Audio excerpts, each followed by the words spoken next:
world feel like it was falling apart. It was a quiet afternoon, the kind where everything seemed still, almost too still. I had spent the morning cleaning and taking care of the house, but my body felt drained. I wasn't getting any younger, and it seemed like every muscle in my body was screaming for rest. I had just set my husband Dirk off to work and decided to take a quick nap. But that's when my nephew Ethan knocked on the door. At 24, Ethan had grown into a handsome young man, and recently something about him had shifted. It wasn't obvious, but I noticed how he looked at me differently. A look I couldn't quite put my finger on. He had always been the quiet, respectful type, and today was no different, at least on the surface. "Aunt Laura, you look tired," Ethan said as he stepped inside. His voice soft but warm. "Can I help with anything?" I smiled weakly, my eyes half closed from exhaustion. "A back rub would be nice if you don't mind." He hesitated for a second, almost like he was considering something before nodding. "Of course, I know exactly where it hurts." Ethan's son sat down behind me, his hands slowly touching my shoulders. His touch was firm, almost too firm. I tried Torlax, but there was something about his grip. Something a little too deliberate. It wasn't the usual casual rub I'd get from him when he was younger. This felt different. He pushed deeper into my muscles. And for a moment, I tried to ignore the tension building in the room, but when his fingers moved lower, along my back, I couldn't shake the feeling that he was crossing a line. The air felt thick with something unspoken, something that made my pulse quicken. "Is that better?" Ethan's son's voice was lower now, almost like a whisper. He was so close that I could feel his breath on my neck, sending a chill down my spine. I nodded, though my body felt anything but relaxed. Something inside me told me to pull away, but I didn't move. My thoughts were racing, trying to make sense of the way Ethan's hands lingered the way his touch didn't feel like it should. Then he said something that sent a jolt through me. "You've been so strong, Aunt Laura. You deserve to feel something more." His words lingered in the air, and before I could respond, his hand slid further down, and I froze. I could feel my heartbeat in my throat as Ethan's son's hands lingered on my back. The room seemed to close in around me, the air thick with tension. I tried to ignore the confusion swirling inside my chest, telling myself that I was overthinking it. But his touch was different. His fingers pressed deeper, moving with a purpose that felt too deliberate, too intimate for the situation. I could feel my pulse racing, but I couldn't bring myself to pull away. "Aunt Laura, you deserve to relax." "Ethan," murmured his voice, low and smooth. "You're always doing so much for everyone. Just let me take care of you for once." He nodded, unsure of what else to do. Part of me wanted to stop him, to tell him that this wasn't right. But another part of me, the part that had been overwhelmed for so long, just wanted to give in. I didn't want to be the person who always said not, the person who always resisted when help was offered. And for a moment, I let myself believe his words. But then, something shifted. His hands moved lower, further down my back, brushing against areas that made me tense. My skin crawled under his touch, and I tried to force myself to breathe, to think clearly. Was imagining this, or was he testing the boundaries? "Aunt Laura, are you okay?" Ethan's son's voice was now barely a whisper, and I could feel him leaning closer, his breath warm against the back of my neck. I froze. I didn't answer. I couldn't. His hand slid lower again, dangerously close to where I wasn't sure I wanted them to go. The warmth of his touch seemed to burn through the fabric of my shirt, and I felt myself shiver. I could feel his presence so intensely now, as if there was no space between us. No boundaries left, and then without warning, he whispered something that sent a shock through my entire body. "I've always noticed you, Aunt Laura. You've always been so beautiful. Did you enjoy this intense tale of secrets and tension? Don't miss out on more thrilling infidelity stories. Share and subscribe for more gripping narratives that will leave you questioning everything. My mind went blank. His words echoed in my ears, and I couldn't process them fast enough. What was he saying? What was happening? I tried to pull away, but Ethan's hands remained firmly planted on my back, holding me in place. I turned my head slightly, just enough to catch a glimpse of his face. His eyes were dark and tense, his usual calm demeanor replaced by something else. Something I couldn't read. He wasn't the same nephew I'd known. Something had changed, and it felt like I was in a nightmare. I couldn't wake up from Aunt Laura. I just want you to feel good, you deserve it. I could feel the tension between us grow suffocating. Mimi mind was screaming at me to stop this, to get up and leave, but my body betrayed me. I couldn't move. I didn't know what to do. And then, as if sensing my hesitation, Ethan soon made a decision for both of us. He shifted, his lips barely brushing my ear, his words sending a chill through my entire body. Don't worry, Aunt Laura. I won't hurt you. But his voice had an edge to it, a quiet intensity that sent a wave of dread over me. I could feel the heat from Ethan's breath against my ear, but I didn't know how to react. His words hung in the air heavy with meaning, yet I couldn't bring myself to confront him. It was like time had stopped, like the room had closed in on us, leaving no way out. I wasn't sure if I was still processing the situation, or if I had simply become numb to the overwhelming tension. My body tensed, fighting against my mind. But it didn't seem to matter. His touch was too persistent, too commanding. I took a shallow breath, trying to steady myself. Ethan, stop, I managed to say, but my voice trembled. It wasn't a command. It was a plea. But he didn't stop. He barely flinched. Instead, his hand slid further down my back over the curve of my spine until I felt his fingertips brush against the waistband of my pants. My heart pounded in my chest, and my skin felt like it was on fire. I wanted to push him away, to shout, but no sound escaped my lips. I could feel his fingers moving in deliberate circles, his touch almost hypnotic. Ayla, Ethan whispered, again his voice low and filled with something unfamiliar. You deserve to feel good. You've always been so strong. For everyone else, don't you want to feel good for yourself? I wanted to scream, to push him away, but my body froze. It was like I was trapped in my own skin, unable to break free from the grip he had on me, not just physically, but emotionally. My mind screamed at me to stand up, to end this madness, but I couldn't. I couldn't find the words, the strength to pull away. Suddenly, I felt Ethan's hands pause, his fingertips lingering on my skin. As he spoke again, his voice softer now, more coaxing. You're beautiful. Aunt Laura, you've always been beautiful. You don't need to hide it. I felt his words sink deep inside me like a slow-burning fire. I couldn't look at him. I couldn't face him, but I could feel his eyes on me, watching every reaction, every breath I took. It was as if he was waiting for something, waiting for me to give, waiting for me to let go of the boundaries I had spent years building.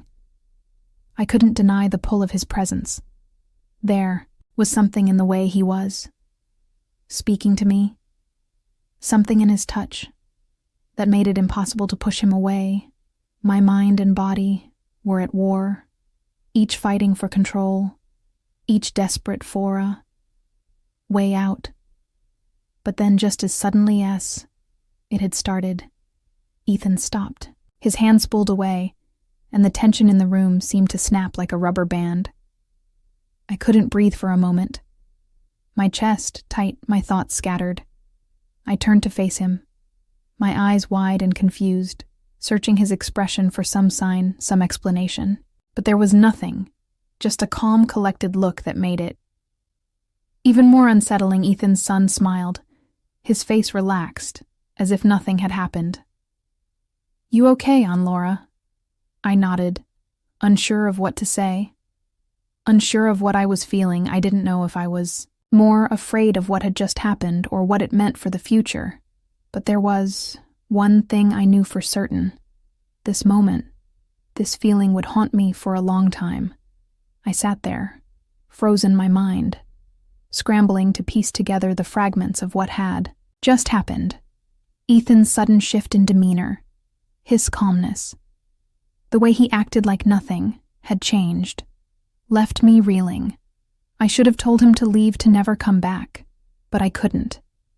There was a strange sense of guilt gnawing at me like I had allowed something to happen without stopping it, and now I could make sense of it.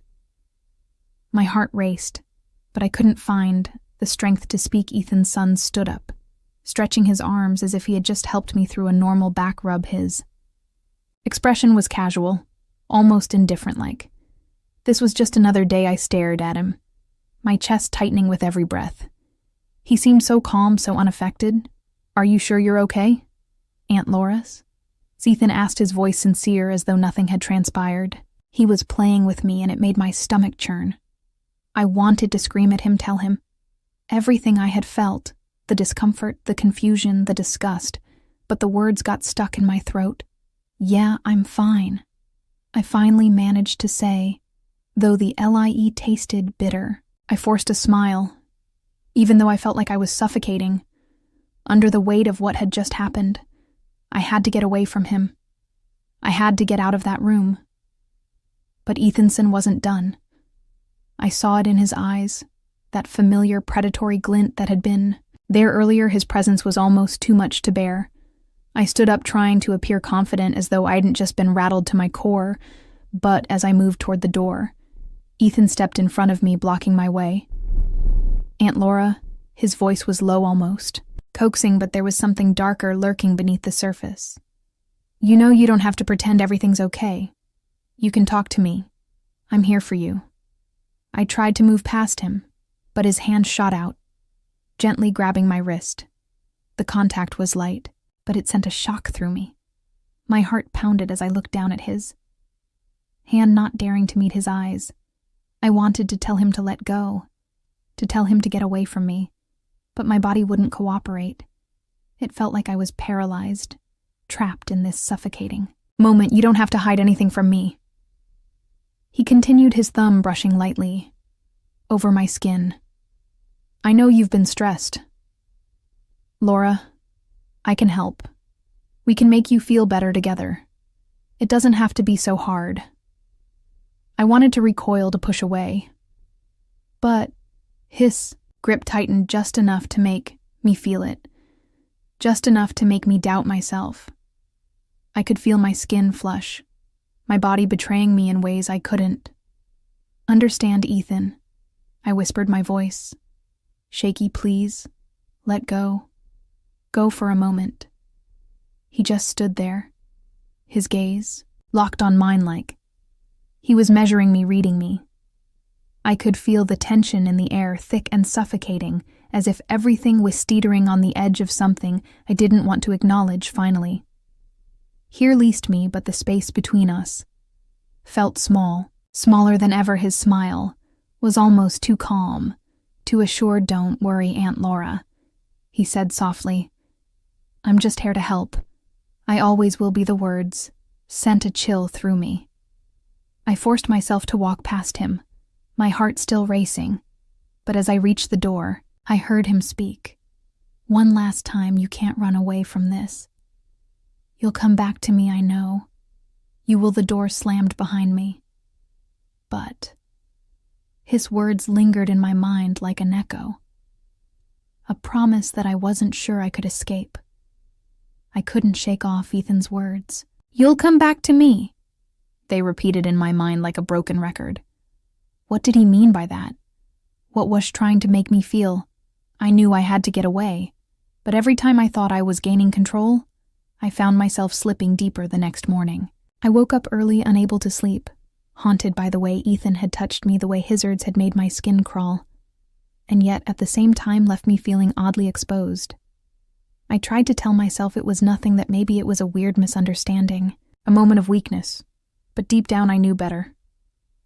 I got out of bed trying to shake off the lingering thoughts, but they clung to me like a-second skin as I walked to the kitchen. I almost wished Ethan's son would stay away, but when I saw him sitting at the breakfast table, his eyes met mine with an unsettling calmness. It was like Heck knew everything, like he was waiting for him to come to terms with it, whatever it was morning. Aunt Laura Ethan's song greeted me with a smile that didn't reach his eyes. Couldn't bring myself to respond immediately. I just nodded and tried to act like nothing had happened. I moved to the counter preparing coffee, but my hands were shaking. I could feel his gaze on me, though, and it made everything feel too tight, too real. "You seemed a little off last night," he said, his voice casual, almost as if he were trying to make light of what had transpired. "Is everything okay?" I didn't know how to answer. How could I say no? Nothing's okay. You crossed a line, and now I can't look at you the same way. Again, I couldn't. I just couldn't find the words. "I'm fine," I said, forcing the words out. I turned toward him, meeting his gaze, trying to project strength. "I'm just tired."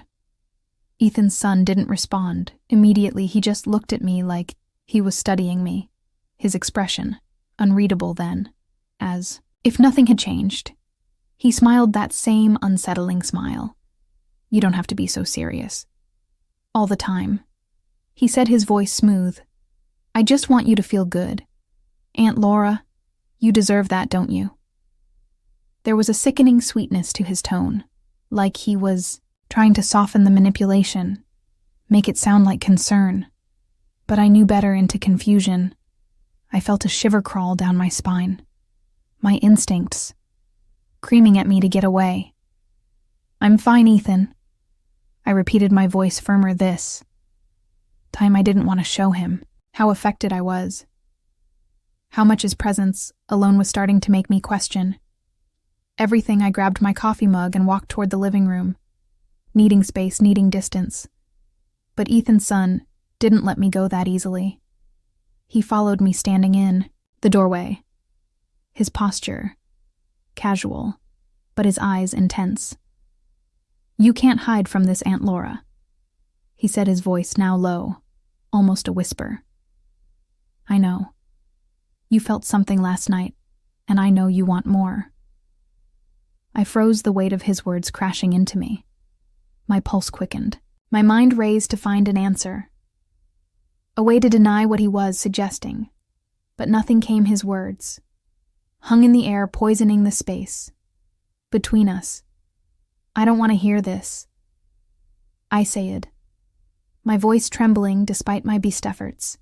"You need to leave." Ethan's son's eyes darkened just for a moment, but then he gave a soft chuckle, like he was enjoying every second of my discomfort.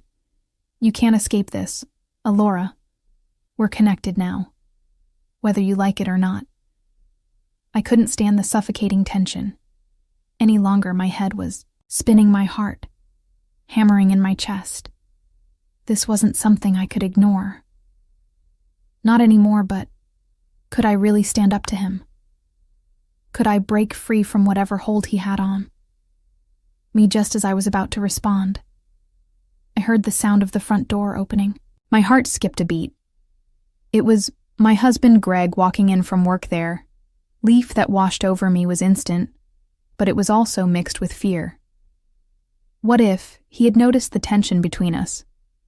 What if he had already figured it out? "Hey guys," Greg said, looking between us, his eyes flicking with concern. "Everything okay?" Here I barely managed to smile. "Yeah, everything's fine," I said, trying to sound normal, but I knew that I was lying and Greg could sense it. He stepped closer, looking at Ethan, then me. "You sure you both look a little off-ithans?" Son was the first to respond, his voice smooth, his face an open mask of innocence. "Everything's fine." Uncle Greg just talking to Aunt Laura. She's a little stressed, but nothing serious. Greg nodded, but I could see the uncertainty in his eyes. It was like he knew something wasn't right, and for the first time I felt like I was being trapped from all sides. Ethan's son's grip on me was tightening, and I didn't know how to get out of it. The days after that morning felt like a blur. I couldn't shake the feeling of Ethan's eyes following me, his words echoing in my head. We're connected now, whether you like it or not.